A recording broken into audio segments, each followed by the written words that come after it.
nangai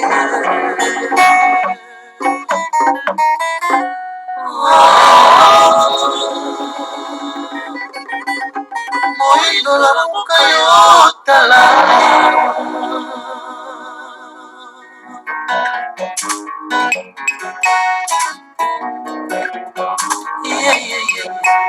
nakolela o mwana mawa nakolela na susi yango nini moto moyindo mpo nini yo kaka boye bakokosa yo kotala osokomona ezangi yo te naivete na yo vraimen esali yo mabe nzambe na yo nyonso babengi bondoki yolobi no amen bokoko na yo nyonso babengi koloka yozongisi kimia bakoko na yo nyonso baza na lifelo bakokota lola te yo moko kokota lola se na kombo na yesu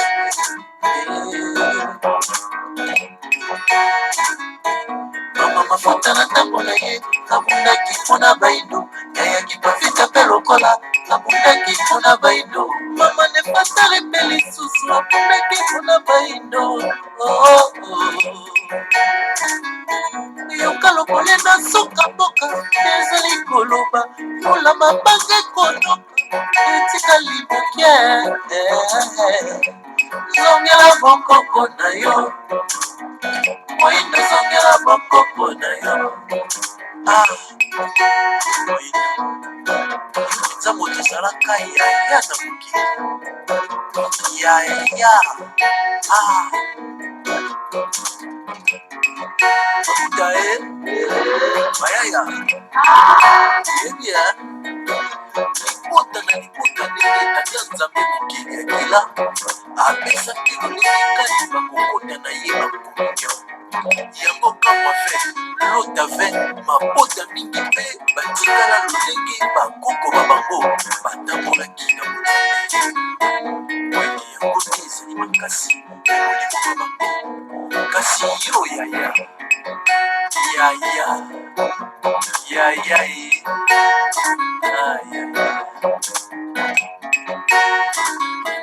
yoka lokole na soka moka ezali koloba mpona mabanga ekonoka zongela bokoko na yo moyindo zongela bokoko na yo zongela bakoko na yo zetika bakati na mosisa ekosuka mpe kotoka mpe kotona nkoni ya baleki nzela ye kotia na moto yayaki bavete na ntango na ye namonaki mpona baindo batangaka ye basila ye nabwakaka ye na moto kasasi lilobane ya suka ye kimango akoya ye kimango akolonga ye kimango akoya ye kimango akolonga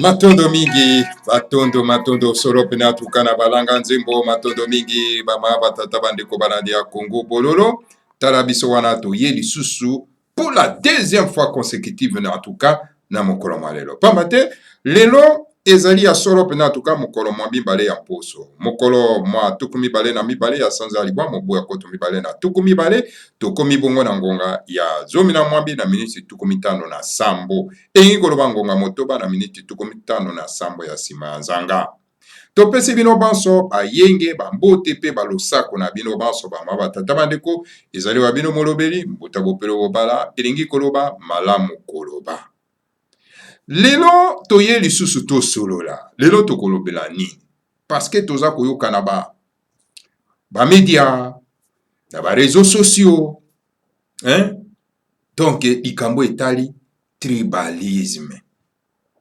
tokolobela nano likambo etali tribalisme ezala baemina professeur baza kolobaka likambo etali tribalisme non abale tribalisme bolimbisi abale tribalisme siko pour te abattre le tribalisme esengeli toyeba nano tribalisme ezali nini.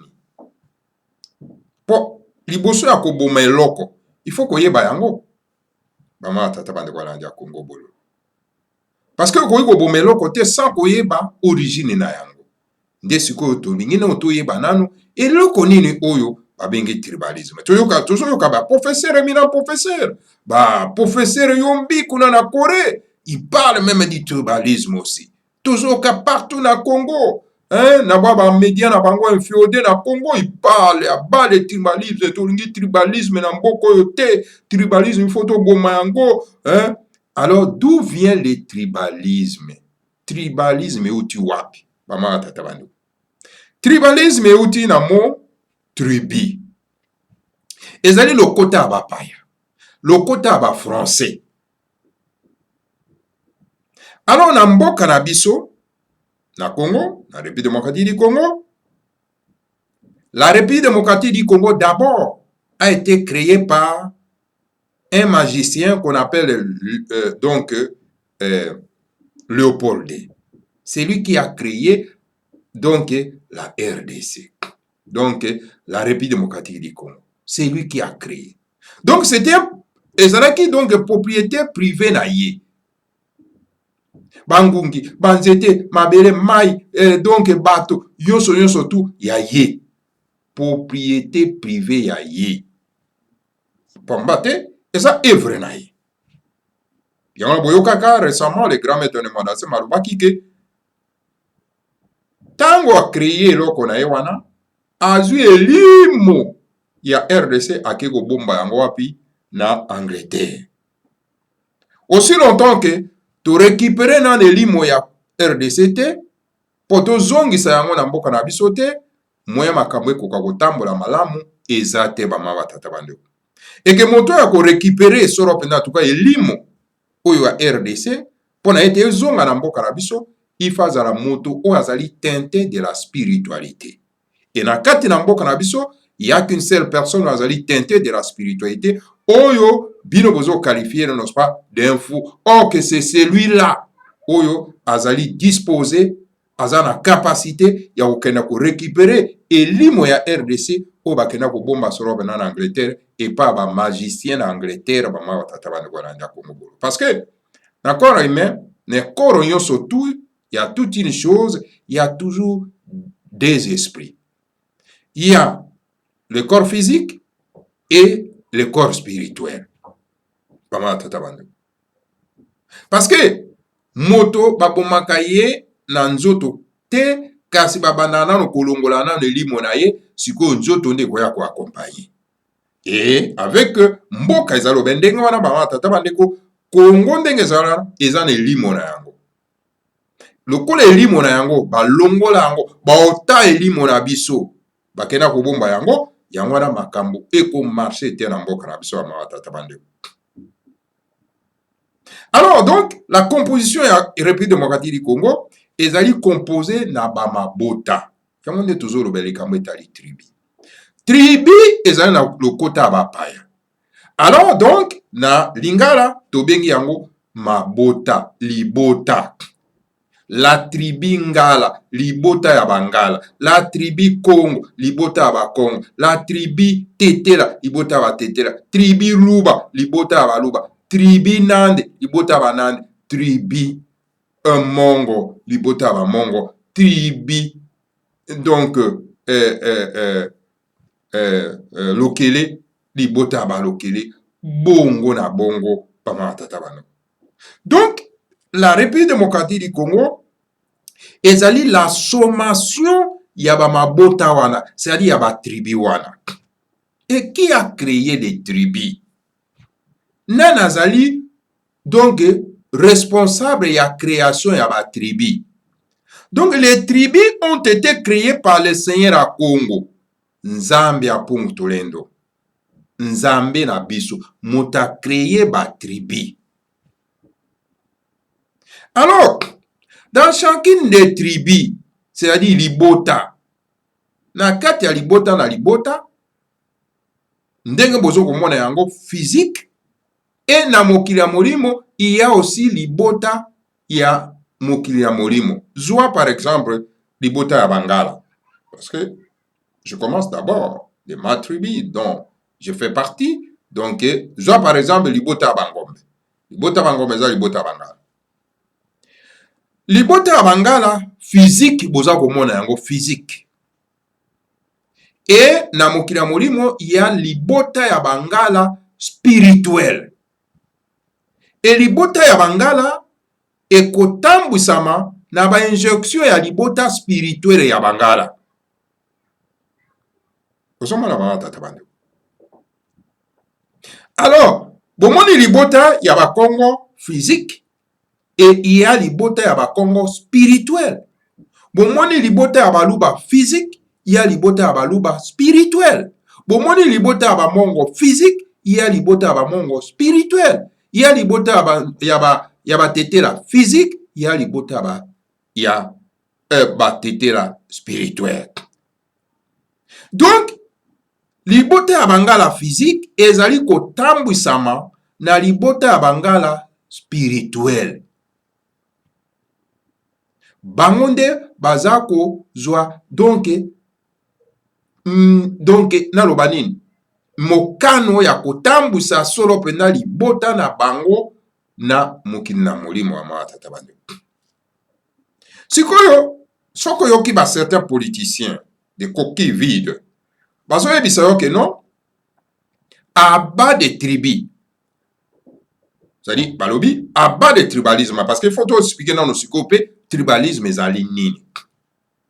Tribalisme vient du mot tribu. Tribu to expliquer ezali libota. Alors donc, bolingo ya libota wana, connaissance ya libota wana. J'ai la connaissance de ma tribu. Donc, je suis donc un tribaliste. Moto oyaza na connaissance approfondie ya libota na ye. Par exemple, vous voyez métier. Alors, que non, ça c'est un babengi moto songolo azali professionnaliste. Azali, se dit professionnalisme. C'est-à-dire moto ayebi métier na ye malamu. Moto ayebi libota na ye malamu. Donc, azali un tribaliste. Parce que okoki ko se prétendre te. Ama tata bandeko. Olinga mboko babengi RDC. Ou ezali composé par mabota, obi que non, ngai na lingi RDC, mais na lingi tribu na ngai ngarate. C'est une fausseté et ce sont des mensonges, donc à plusieurs dimensions. Pour okoka kolinga RDC ezali composé na plusieurs tribus et sengeli o bandana no kolinga no libota oyo yo outi. Alors, à partir de bolingo na yo zana yango na kati ya libota na yo uti, soko zali mongala uti na libota Bangala, yango nde okosala ete osala pont po pesa bolingo wana zana yango na kati na mabota mosusu ya reste ya République démocratique du Congo. Jamais okoki ko se prétendre que non, olingaka no mabota mosusu. Alors donc libota na yo uti olingaka yango te. Ça c'est une fausseté bama watata bande. Donc, quand moto alobi ke abat les tribus, c'est un crime. Ezali crime monnaie bama watata bande. Parce que ba tribu ezali ba mbote ezali création atata Nzambe.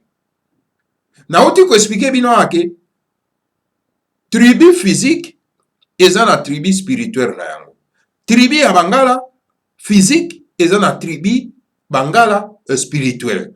Sikoyo soko lobi ke oboma ba tribu wana.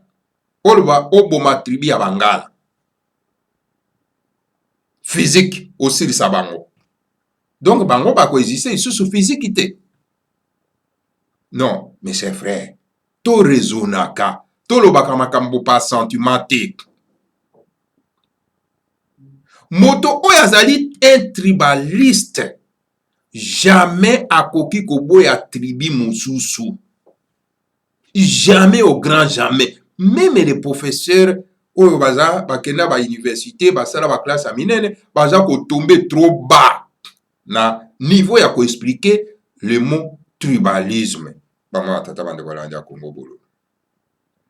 Or na kati ya tribi, na kati ya tribalisme tozali ce qu'on appelle la xénophobie. Et ba xénophobe okokuta bango partout na kati ya ba tribi bama batata bana, na kati ya ba mabota. Et un xénophobe c'est moto oyo alingaka ba mabota mosusu te, oyo alingaka ba loposo mosusu te, oyo alingaka bato mosusu te. Wana babengi xénophobe, la xénophobie. Et non un tribaliste. Un tribaliste n'a jamais détesté une autre tribu. Jamais. Alors dire que tu abattre tribalisme, tu abattre ma tribu, c'est commettre le meurtre. Pona nini, eloko wana eza kolobama lelo. Eloko wana eza kolobama lelo parce que les Tutsi, la coalition Tutsi, balingi te ke bakolomboka balobela makambo etali ba tribi na bango. Parce que bango bayebi ke baza ko partenir te na mabota ya République démocratique du Congo.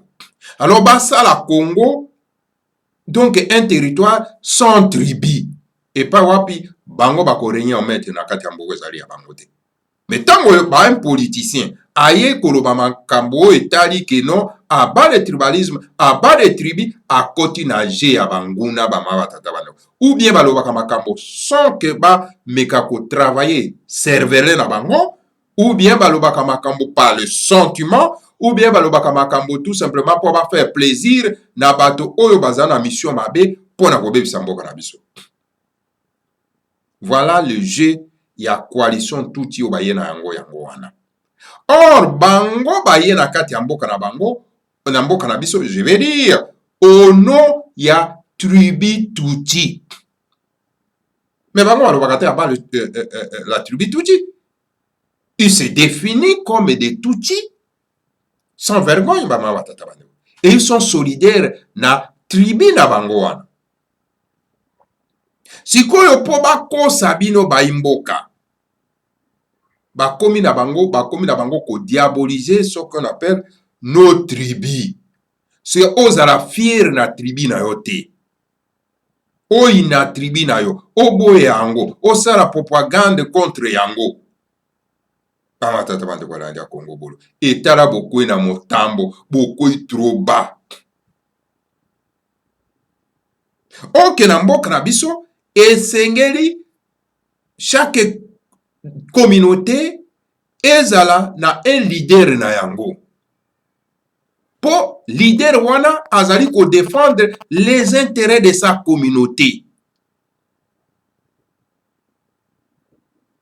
Et na tango wana bato babengi ba coalition Tutsi balingi koyoka eloko wana te. Po bayebi ke soki bokomi ko s'identifier na ba tribu na bino boko bimisa bango na poissa. Ils veulent par tous les moyens faire le Congo un pays sans tribu. Comme ça, bango bako régner en maître. Et je vous exhorte, mes chers frères, que vous allez fier na tribu na yo outi.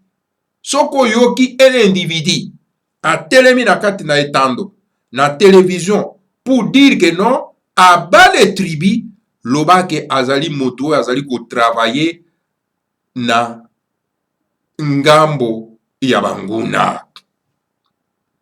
Loba kazali moto ba sombi na banguna. Loba kazali, soka azali congolais, azali moto ba sombi na banguna, soka azali mopaya, donc azako evre pona bandeko na bango. Na tata bandeko. To fungola miso, to kwa koyeba, pamba te to lobaka makambo susu sans koyeba ba ma tata bandeko la nda Congo bolo.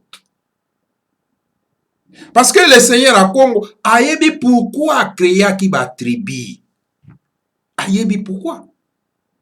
Les tribus sont des Tolobani, ba nation naturelles. Ce sont des nations naturelles. Sikoyo koya kobomba ma nation naturelle po otikala nini? Otikala na RDC oyo ezali tout simplement une nation artificielle. Parce que ce ne sont pas nos ancêtres qui ont créé la RDC. Ezali création d'un magicien qu'on appelle Léopold II. C'est lui qui a créé eloko na yewana.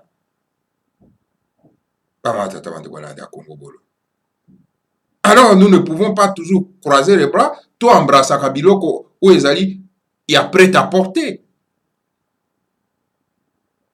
Esengeli bama batata bandeko tokoka kobunda pona ete to restaurer to zongisa mabota mabiso lokola ndenge tata nzambe asalaki yango. Et tozala fier, n'est-ce pas, na ba tribi na biso. Ezali ba refuge na biso. Tokoya na motambo ya bapaya te. Oyo baza koya ko diaboliser ba tribi na biso pona ete toyina yango po bango ba réunion maître. Soko moni kaka moto ayebi yo alobi non, moi je suis pas dans les histoires des tribus. Loba kaza mopaya. Aza ko banga po ba identifier yete. Bama tata bana. Aza mopaya. Pour moi na ba journaliste mosusu wana, ba député mosusu, moi je suis pas dans les histoires des tribus. Alors yeba yango ke c'est un étranger. Po alingi ba lobela likambo ya tribité parce que bakoya ko bimisa ye na poisa. Po biso nyonso ndenge tozali wana na kati na RDC bato na bato bauti na tribu na bango. Et des tribus font la fierté de la République démocratique du Congo. La fierté. Donc, les tribus, ezali ba patrimoine na biso. Alors, balingi ba diaboliser yango. Bandeko bayoka soni ya ko s'appartenir na tribu na bango pour que bango basala musala ya ko réunion maître na kati ya mboka na biso. Ces étrangers là et boza ko kuya na mutambo ya ba étranger wana ya bapaya wana. Même les éminents professeurs. Même les éminents professeurs. Bama tata bandeko ya Congo bolo. Donc voilà, bama tata bandeko ya Congo bolo. To mekako expliquer na baimboka. To mekako lakisa na baimboka. Moto oyo azali solo pena ko défendre ba tribu na ye, moto wana nde azali un vrai nationaliste. Okoyi koloba te ke nga nalingi Congo mobimba sans ko linga place yo uti. Mbato na bato bazana esika na bango ba uti na kati ya République démocratique du Congo. Alors, na tango wana tango lingi esika yo uti, okobongisa yango, et soki ba pesi yo esika poste na likambo etali etando mobimba, okozala pe na capacité ya kobongisa etando mobimba. C'est-à-dire point de repère na yo ezali pa yo uti ndeko bongisa pa na yo nde okosala ete okoka solo penda kobongisa bisika nyonso na tango wana okomi un nationaliste. Voilà. Bama tata bandeko na Congo bolo. Alors donc bato ya mayele mabe, bato ya misala mabe, bato o balingi kokosa ba mususu po ete baza ko jouer jeu politique na bango ya lokuta, alors bango baza ko ya ko diaboliser les tribus, baza ko intimider bato, balinga ba tribu na bango te, ba foyer na bango te, ba nation naturelle na bango te, o tata nzamba pour tout le monde pesa ki bango. Alors moi je vous exhorte mes chers frères et sœurs, aimez vos tribus, contribuez, œuvrez, travaillez pour na kotombola ba tribu na bino. Et toute personne okoya na etando, tout le monde akabato lokola batambwe, il a toujours tendance à combattre ba tribu parce que il sait au fond de lui c'est un étranger. Tambwe alias Eliezer, c'est un étranger. toute personne oyo alobi kaza congolais oyo aza koboya kodefendre mpe kotombola batribi na ye, ce sont des étrangers. Bama tata bandeko balanda Congo bolo. Et j'exhorte à mes frères et sœurs oyo bazali vraiment na kati ya zale oyo Léopold a créa, bakoka koyeba kotombola mpe kosimba bamabota mabango, baevre mpo na yango, batravaye mpo na yango, bakoka kotombola yango mpo ete bakoka kotonga biteni na bango ya mabele oyo bakoko na bango batikelaki bango, yango nde kopermettre ekota en compétition avec d'autres tribus, d'autres mabota, nde esika wana tokoya kotombola solo mpenza. Donc mariage forcé oyo bapaya Léopold ayaka kosala bama tata bandeko. Les grands maîtres de moi m'a toujours dit, mariage forcé, on peut les transformer en mariage d'amour. Parce que la création de la RDC ezalaki volonté ya bakoko na biso te.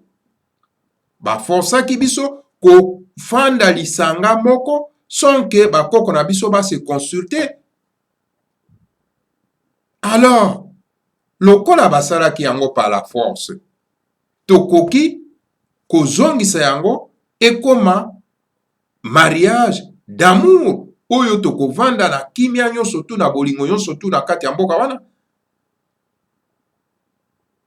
Alors dire que non, la solution pour na bango ya ba ennemi ya race bantu ezali cela veut dire que koboma ba tribu.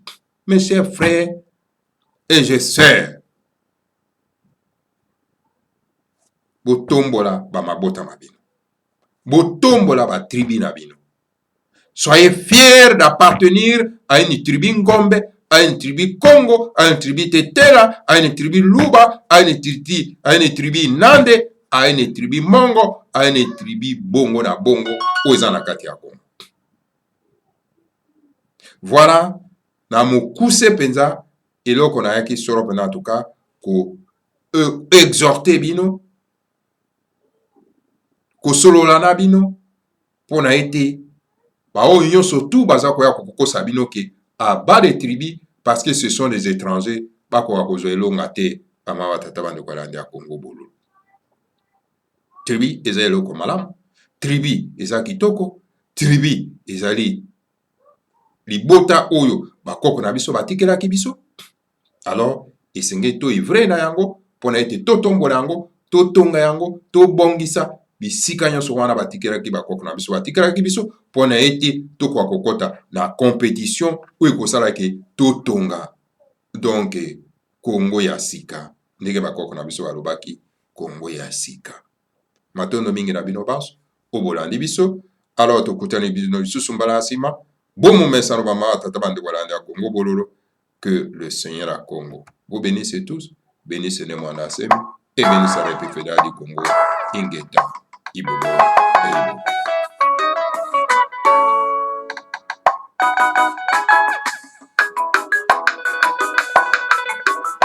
Tout homme politique ne doit-il pas décliner pour le peuple souverain son identité complète, ce qu'il possède comme bien, ce qu'il a déjà fait de bon pour le peuple et même ce qu'il a déjà fait de mal. Crime économique, crime politique, crime de sang, tuerie, guerre et surtout comment il compte le réparer.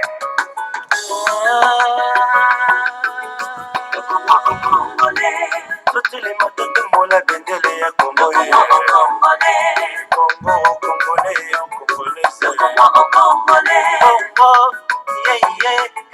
le Congo au Congolais. Écoutez, la peuple est floué, pauvre, affamé, maigre. Est-il normal, est-il possible qu'un jour tous ces mots dont nous souffrons près de faim? Ou s'agit-il d'une malédiction, d'un envoûtement collectif? Le Congo au Congolais.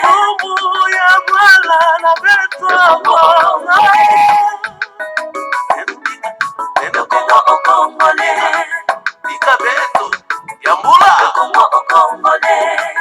Le temps de plonger dans l'irritation perpétuelle contre ce méchant est révolu.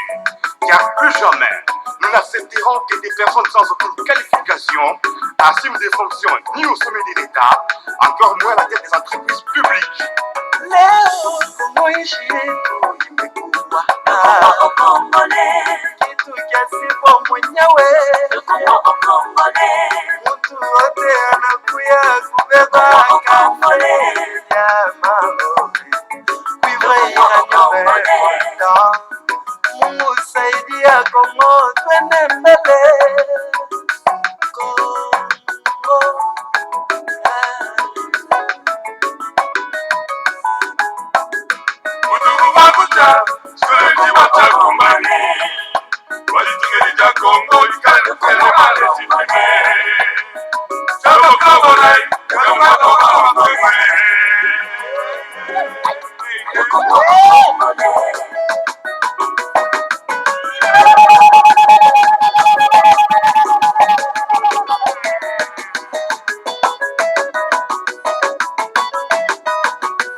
Ainsi, nous saluons avec la dernière énergie la venue de la Troisième République tant attendue et dont plus de 5 millions de Congolais ont payé au prix fort de leur vie.